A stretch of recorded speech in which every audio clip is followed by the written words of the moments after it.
Hai, apa kabar semua saudara? Selamat datang dalam YouTube channel segmen Kerinduanku.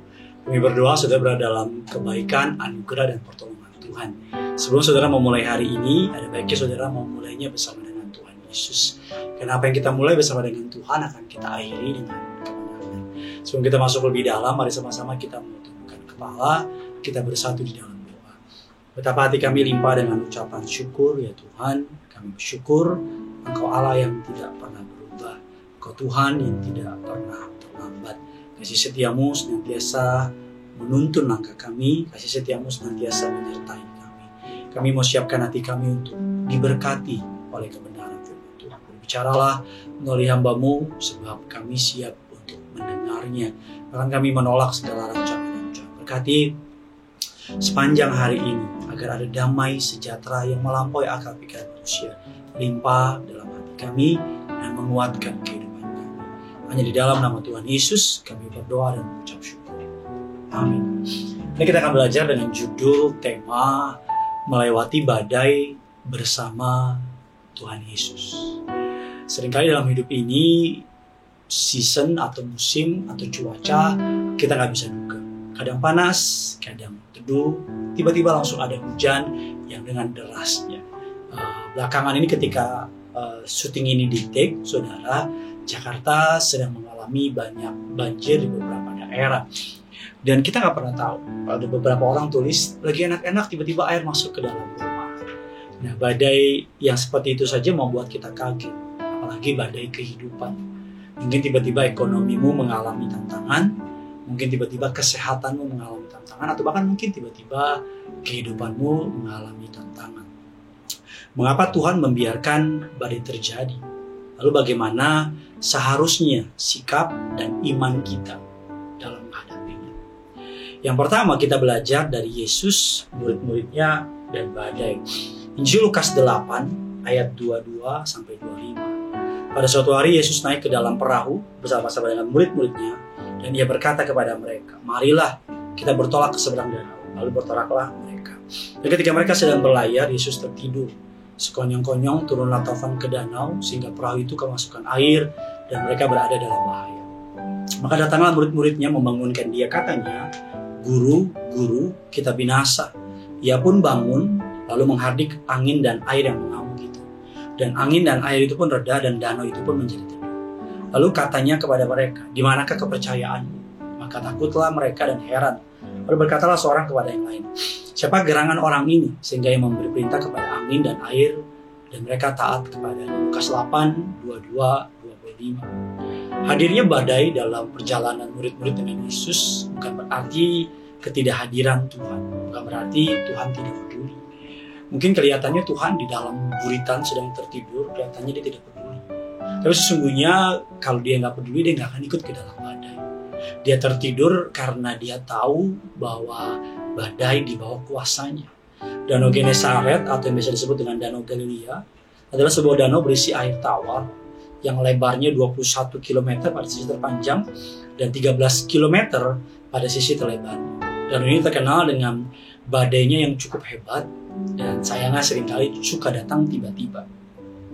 Badai yang terjadi saat itu mungkin salah satu badai terhebat yang pernah terjadi pada masa itu dalam kehidupan mereka. Kalau enggak, karena mereka nelayan yang berpengalaman. Mereka terbiasa menghadapi badai. Tetapi hal tersebut tidak membuat Yesus khawatir, tapi membuat murid-muridnya khawatir. Mereka berpikir pasti tenggelam.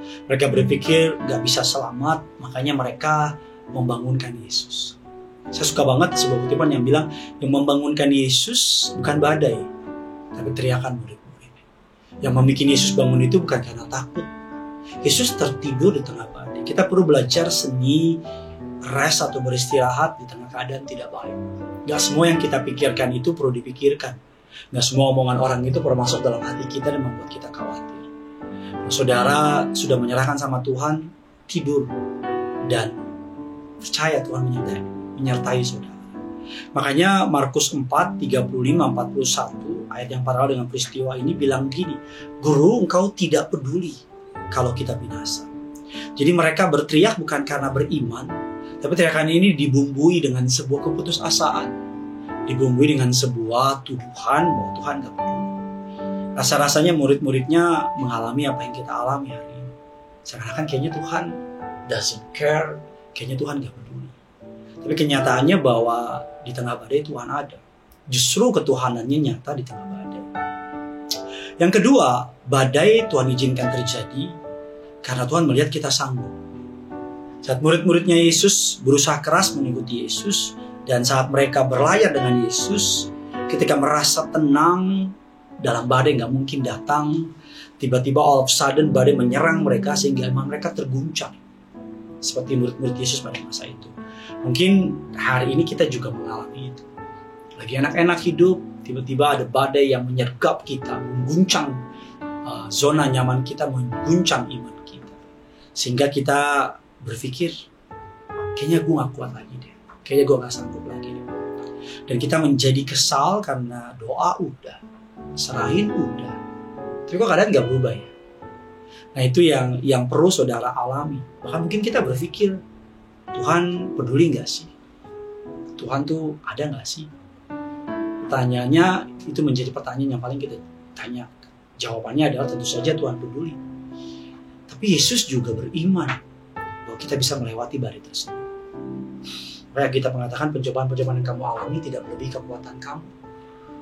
Tapi Allah setia ketika kita dicobai, Dia akan memberikan jalan keluar. Alkitab katakan bahwa penderitaan yang kita alami hari ini tidak sebanding dengan kemuliaan yang Tuhan Yesus siapkan. Sikap Yesus yang tenang di tengah badai bukan berarti Yesus tidak peduli.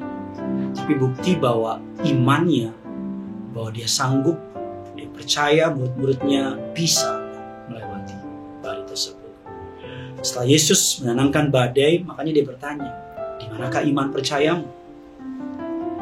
Hal ini pertanyaan yang sama yang Tuhan tanyakan kepada saya dan kepada saudara. Di manakah iman percayamu? Ketika keadaan di luar kendali, di luar pemikiran kita, percaya, berharap Tuhan tidak pernah lalu. Tuhan tidak pernah lalai menepati janji. Mungkin hari ini saudara hampir mengalami iman, mengalami kehilangan iman. Mungkin saudara bertanya ketika Tuhan menyerang, ketika badai menyerang saudara, di saat saudara sedang berjuang untuk ikut Yesus penuh hati, kita menganggap kayaknya Tuhan diam. Ada orang bilang sama saya, kok saya mulai hidup sungguh-sungguh kok malah diserang ya? Ya, dan ini jawabannya. Berjalan bersama Yesus di tengah badai adalah sebuah hal yang mudah untuk percaya kepada Yesus ketika keadaan mudah dan lancar. Tapi butuh iman, penyerahan diri yang total. Kita betul-betul membutuhkan iman di saat keadaan tidak berjalan sebagaimana kita mau. Beberapa orang akan pergi dari Tuhan ketika badai datang. Beberapa orang akan diubahkan oleh badai dari pahit menjadi pahit, jadi kecewa. Dan saya pun pernah tergoda untuk melakukan itu. Tetapi hanya orang yang beriman kepada Tuhan justru akan semakin dekat kepada-Nya. Doanya semakin tajam, hubungannya semakin dalam, dan hatinya semakin bersih. Sehingga ketika dia melewati badai tersebut, kita melihat bahwa Allah turut bekerja dalam segala hal untuk mendatangkan kebaikan bagi mereka yang terpanggil sesuai dengan nama. Sama seperti Yesus percaya kita mampu melewati badai ini, mari kita juga percaya kita mampu melewati badai ini. Sebab orang benar akan hidup oleh imannya, sebab orang benar akan berjalan karena percaya. Mereka berjalan tidak menjadi lemah, mereka berjalan tidak menjadi letih. Mereka seumpama seperti burung Raja Wali yang naik dengan kekuatan sayapnya. Itu janji firman Tuhan. Mari kita kembali kepada Yesus dengan iman dan percaya. Bersama Yesus, kita mampu melewati badai kehidupan. Tulis kolom komentar di bawah. Bersama Yesus, saya mampu melewati badai kehidupan. Bagikan kabar baik ini, jangan stop di saudara, dan jangan pernah lupakan ini. Yang punya surga, crazy love with you. Mari sama-sama kita datang sama Tuhan.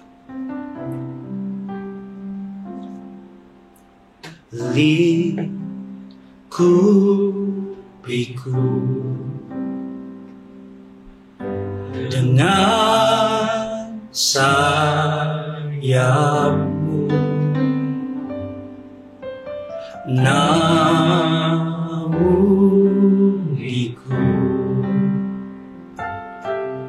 dalam kuasa-Mu. Di saat badai bergelora, ku akan terbang bersama-Mu. Bapa, Kau Raja atas semesta, ku tenang sebab Kau Allahku. Dengan iman percaya, lingkupiku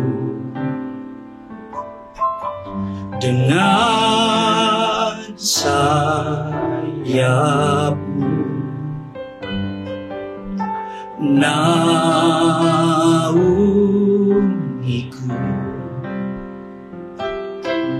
dalam kuasa-Mu.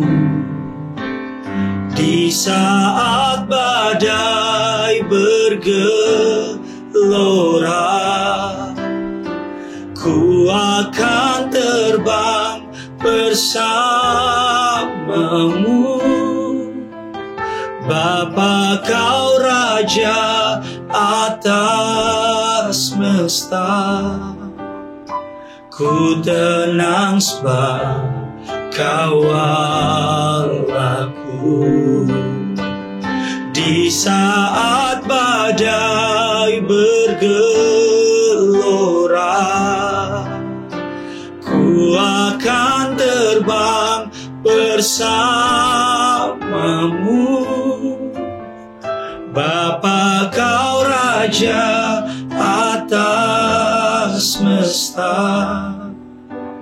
ku tenang sebab Kau Allahku.